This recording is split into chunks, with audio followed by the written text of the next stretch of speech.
sifatnya mingguan itu namanya ajakan sholat Jumat, panggilan setiap tahun sekali kita yaitu panggilan untuk menunaikan ibadah puasa Ramadan, dan panggilan agar kita yang selama hidup sekali yaitu ibadah haji. Dan untuk panggilan yang sifatnya individu itu adalah ketika kita menghadap selesai. Hadirin jamaah salat Jumat yang terakhir, di sini saya akan mengutarakan atau menyampaikan khutbah yang berjudul panggilan kolektif, yaitu panggilan yang sifatnya mingguan, yaitu panggilan menunaikan ibadah sholat Jumat. Hadirin jamaah sholat Jumat yang terakhir, setiap kita di hari Jumat kita disuruh dipanggil oleh Allah untuk menunaikan ibadah sholat Jumat, yang mana Allah menjadikan hari Jumat itu hari yang istimewa, hari yang unggul, menjadi unggulan di antara hari-hari yang lain. Karena hari-hari yang lain itu tidak ada yaitu keringanan sholat zuhur, sedangkan di hari Jumat itu kita tidak sholat zuhur, tetapi kita sholat 2 rakaat dan diawali dengan khutbah.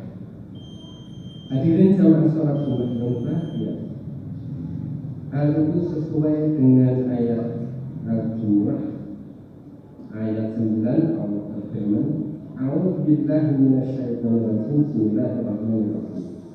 Ya ayyuhalladzina amanu idza nudiya lis-sholati min yaumil jumu'ati fas'au ila dzikrillahi wa dzarul bai'. Dzalikum khairul lakum in kuntum ta'lamun.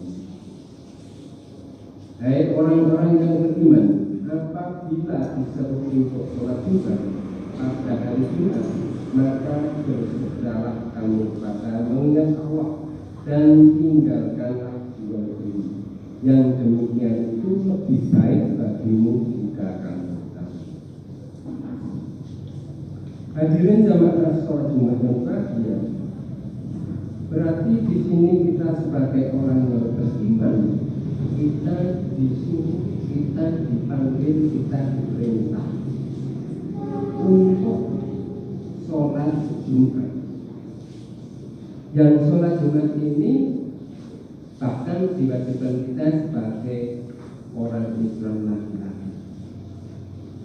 Dan juga Allah menganjurkan kepada kita, menyuruh kepada kita, maka bersegeralah.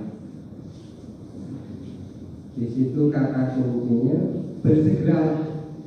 Kita tidak boleh menunda-nunda. Apabila di masjid ada suara itu, kita harus segera kita menyiapkan untuk sholat. Dan kita menunggu kalau sudah azan. Kalau sudah azan nanti nilainya sholat Jumat itu akan.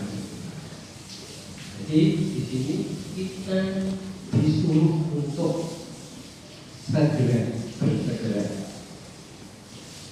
bersegera kamu kepada mengingat Allah dan tinggalkan jual beli. Jadi kegiatan pada waktu Rasulullah itu kegiatan itu adalah jual beli. Maka dari itu di situ semua pekerjaan itu disuruh meninggalkan untuk bersegera menunaikan ibadah sholat. Lalu hari-hari berikutnya itu silakan supaya kita gunakan nilai-nilainya bagus, ya bisa maksimal, bisa nilainya 100, maka kita mulai kalau sudah jam 9 kita sudah persiapan untuk menyiapkan diri untuk menjalankan ibadah sholat. Khususnya kita harus mandi dulu kita, ya seluruh tubuh kita harus kena air.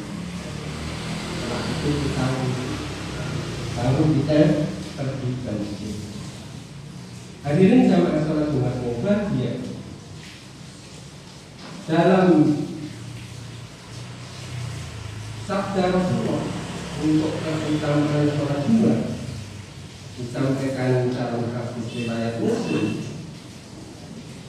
man tawadda'a fa ahsana wudu'a tsumma atau Jumatan fastamana wa'u kota ghufira lahu ma bainahu wa bainal jumati wa ziyadatu salasati ayyam.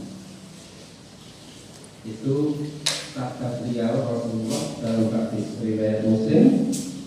Barang siapa yang berwudu dengan sebaik-baiknya, kemudian ia mendatangi sholat Jumat dengan mendengarkan khutbah dan diam, maka ia akan mendapatkan ampunan hingga hari Jumat berikutnya, ditambah 3 hari lagi. Ini ternyata kita itu untuk mendapatkan pahala itu ketika hari Jumat kita dari rumah sudah mandi dulu, kita wudhu dengan sebaik-baiknya, tidak keburu-buru, tidak asal wudhu, tapi wudhu yang benar semuanya, ya, ketentuan wudhu itu dilaksanakan. Nah, terus kita pergi ke masjid, ya, dan juga kita mendengarkan khutbah. Di sholat Jumat itu harus mendengarkan khutbah. Kalau tidak ada khutbahnya namanya bukan sholat Jumat.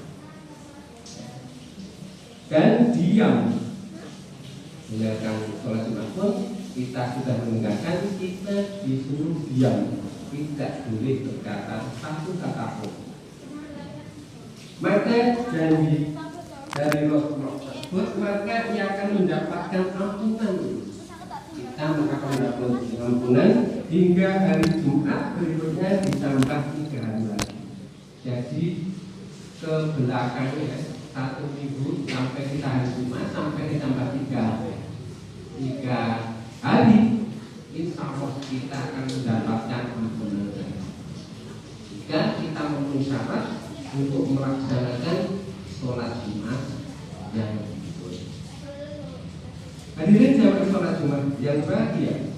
Sedangkan dari hadis yang lain, dari hadis Bukhari dari Abu Hurairah radhiyallahu anhu, Rasulullah SAW bersabda yang artinya, barang siapa mandi Jumat seperti mandi junub, kemudian ia berangkat ke masjid, maka ia seolah-olah telah mengorbankan seekor unta. Jadi barang siapa yang sudah mandi, sudah wudu, kemudian berangkat ke masjid, di masjid ternyata nomor 1, maka pahalanya seperti kita itu berkorban seekor unta. Sama seperti Bapak tadi hadirnya pertama kali, mendapatkan pahala sebagaimana ya berkorban unta. Dan barang siapa pergi pada saat yang kedua, orang yang kedua di sini, maka seolah-olah ia telah mengorbankan seekor sapi. Jadi orang yang kedua ini sama dengan kita ya berkorban sapi. Ya, kita berkorban sapi aja, kita sapi satu itu sudah harganya 20 juta ke atas. Kita cukup berangkat sholat Jumat lebih awal itu saja bisa ya dinilai mendapatkan yaitu hadiah 20 juta untuk korban sapi, apalagi kalau unta. Nah, dari itu silakan nanti berlomba-lomba untuk mendapatkan hadiah sama dengan kita berkorban unta atau berkorban sapi ya. Dan selanjutnya, dan barang siapa pergi pada suatu yang ketiga, orang yang ketiga, seolah-olah ia telah mengorbankan seekor kambing. Jadi yang hadir nomor 3 itu sama dengan yang mengorbankan seekor kambing. Barang siapa pergi ke masjid pada saat yang keempat, seolah seolah-olah dia telah mengorbankan seekor ayam. Dan barang siapa pergi ke masjid pada saat yang kelima, seolah-olah dia telah mengorbankan sebutir telur. Jika imam naik mimbar, maka para malaikat hadir untuk mendengarkan khutbah. Jadi hadiahnya kita yang pertama itu berkorban unta, berkorban sapi, berkorban kambing, berkorban ayam, berkorban telur, dan yang terakhir setelah khotib itu naik mimbar, maka para malaikat itu ikut mendengarkan khutbah. Itu dari hadis dari Abu Hurairah yang disampaikan oleh Sabda Rasulullah. Hadirin jamaah salat Jumat yang berbahagia. Adapun dari sahabat yang lain juga dari Salman Al-Farisi menyampaikan, tidaklah seorang mandi pada hari Jumat dan bersuci sekemampuannya, memakai minyak atau wangi-wangian yang ada di dalam rumahnya, kemudian ia keluar dan tidak memisahkan antara dua orang yang sedang duduk, kemudian sholat seperti yang diwajibkan atasnya, kemudian diam ketika imam sedang berkhutbah, melainkan akan diampuni dosa-dosanya antara Jumat itu dan Jumat berikutnya.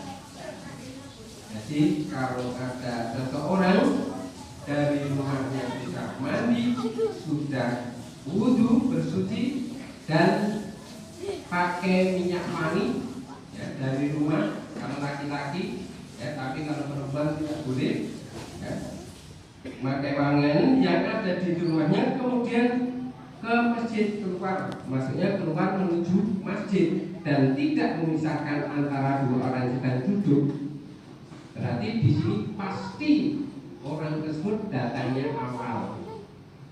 Ya, orang yang memisahkan orang yang sedang duduk itu pasti datangnya terlambat.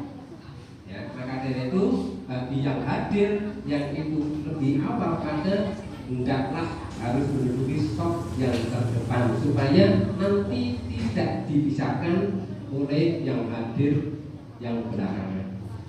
Ya, situ. Ya. Kemudian sholat seperti yang diwajibkan atasnya, sholat 2 rakaat tahiyat dalam masjid. Karena pernah ketika Rasulullah itu khutbah ada yang hadir, ya di situ langsung duduk, ya karena mungkin kalau sudah khutbah itu langsung mendengarkannya, tapi di situ Rasulullah menegurnya, ya apakah kamu sudah sholat barkah? Belum, ya sholatlah lebih dulu. Jadi sholat 2 rakaat baru duduk mendengarkan khutbah. Ya. Kemudian sholat seperti yang diwajibkan atasnya, kemudian diam ketika imam sedang berkhutbah. Jadi kalau imam berkhutbah, ya hadirin ya itu harus diam, karena kalau kita sampai mengatakan satu kata maka Jumatnya itu logo atau sia-sia.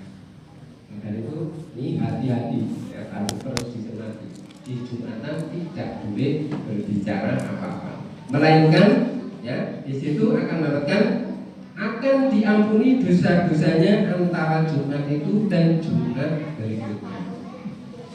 Ya, jadi Jumat sekarang sampai Jumat berikutnya dosa-dosa kita akan diampuni.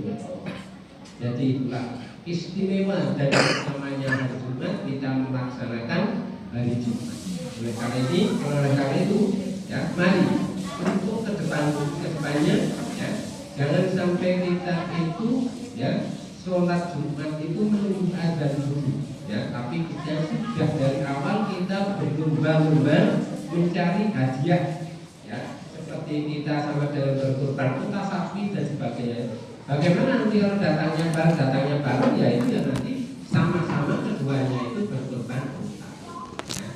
Ya, maka dari itu mari untuk hari Jumat kedepannya ya, kita berlomba-lomba supaya nilai Jumatan kita itu berkualitas dan akhirnya pahala kita itu banyak sekali. Karena setiap Jumat tambah 3 hari, setiap Jumat ke Jumat yang lain, dosa-dosa kita itu akan diampuni.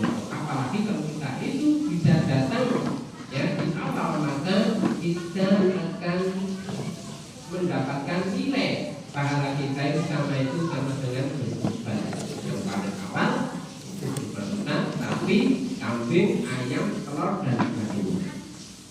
Hadirin jamaah salat Jumat yang berbahagia.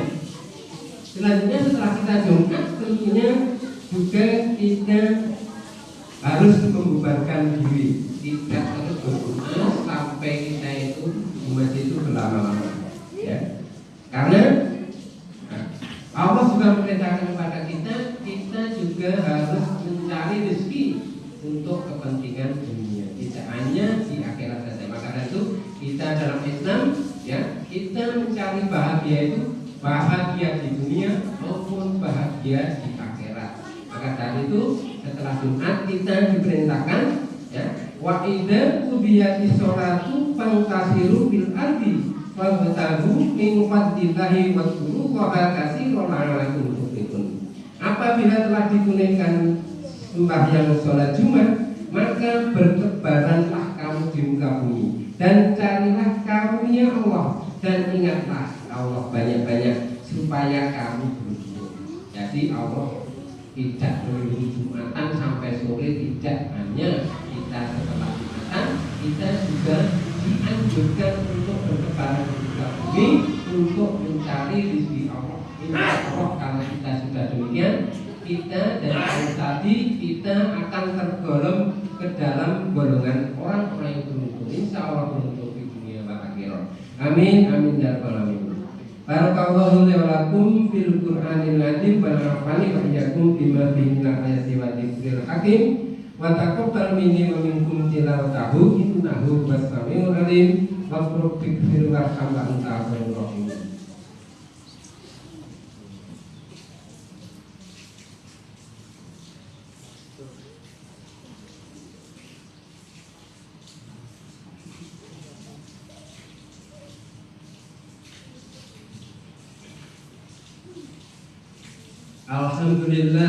Alhamdulillahilladzi hadana li hadza wa ma kunna linahtadiya laula an hadana Allah. Asyhadu an la ilaha illallah wahdahu la syarika lah wa asyhadu anna Muhammadan abduhu wa rasuluh. Allahumma shalli wa sallim ala nabiyil karim sayyidina Muhammad wa ala alihi wa sahbihi ajma'in. Amma ba'd. A'udzu billahi minasy syaithanir rajim. Ya ayyuhalladzina amanu taqullaha haqqa tuqatih wa la tamutunna illa wa antum muslimun. Wa'lamu ayyuhal mu'minuna anna Allaha ta'ala shalla 'ala nabiyyi qadima wa bada bi nafsi ta'lima wa qala Allahu ta'ala inna Allaha yusalluna 'alan nabi ya ayyuhalladzina amanu sallu 'alaihi wa sallimu taslima. Allahumma shalli wa sallim ala sayyidina Muhammad wa ala alihi wa sahbihi wa tabi'in ajma'in. Allahumma ighfir lil mu'minina wal mu'minat wal muslimina wal muslimat al ahya'i minhum wal amwat innaka ala kulli syai'in qadir. Rabbana la tuzigh qulubana ba'da idh hadaytana wa hab lana min ladunka rahmah innaka antal wahhab. Allahumma arinal haqqa haqqan warina tibah warinal batila batila warina syadinaba. Allahumma ighfirli wa li walidayya warhamhuma kama rabbayani shaghira. Rabbana hab lana min azwajina wa dhurriyyatina qurrata a'yun waj'alna lil muttaqina imama. Rabbana zalamna anfusana wa in lam taghfir lana wa tarhamna lanakunanna minal khasirin. Rabbana ighfir lana dzunubana wa kaffir 'anna sayyi'atina wa tawaffana ma'al abrar. Rabbi auzi'ni an ashkura ni'mataka allati an'amta wa 'ala walidayya wa an a'mala sholihan tardahu wa takhini bi rahmatika fi ibadika sholihin. Rabbana la tu'akhidna in nasina aw akhtana. Rabbana wa la tahmil 'alaina isran kama hamaltahu 'alal ladzina min qablina. Rabbana wa la tuhamilna ma la taqata lana bih wa'fu lana waghfir lana warhamna anta maulana fansurna 'alal qawmil kafirin. Rabbana atina fid dunya hasanah wa fil akhirati hasanah wa qina adzabannar. Subhanaka rabbil izzati wa salamun alal mursalin walhamdulillahi rabbil alamin.